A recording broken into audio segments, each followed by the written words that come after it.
That gentleman on the right-hand side of the screen is Joe Concha. Welcome back. Good to see you again. Electric vehicles pushed on the American people. You happy to see a return to focus on gas-powered cars? You happy with this?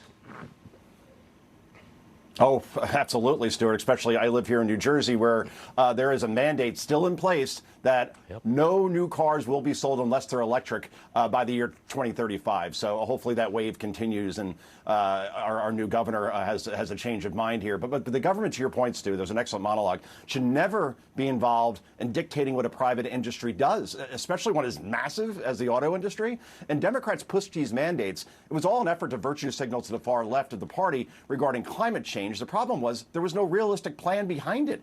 For starters, the infrastructure wasn't there, and it still isn't, despite billions spent. You can't force people to buy something they can't afford, to your point earlier. Right now, the average cost of a new electric car is $55,000. If you want to buy a new gas-powered car, it's $25,000 less. So either way, EVs require less labor to build, therefore jobs get eliminated. So yes, let the American consumer decide whether EVs are a good investment. That's capitalism. It's not socialism. Yeah, let the market work. Next one for you. The Washington Post called out Minnesota Governor Tim Walz for not taking responsibility for the welfare fraud in his state. A year ago, the Washington Post wouldn't have published something like that. I don't think they would. Could it be that the formerly left-wing leaning media, the Washington Post, is becoming more centralist? I seem to see that, especially in the Washington Post. What say you? Yeah. Well, the Washington Post, a little trivia here, they have never once endorsed a Republican presidential candidate in its history, right? That means you like Jimmy Carter and Walter Mondale, I guess, for example.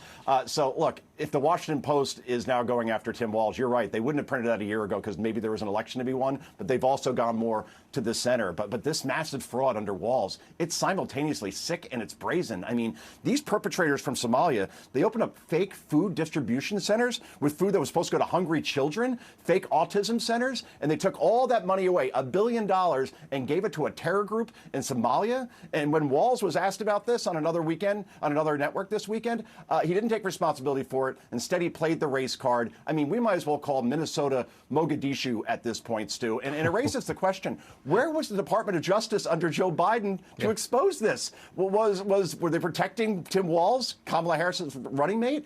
Either way, the Trump DOJ has now jumped in and exposed this, and I have a feeling we're going to learn a lot more bad stuff by the time this investigation's over. Yeah, and I want to hear it.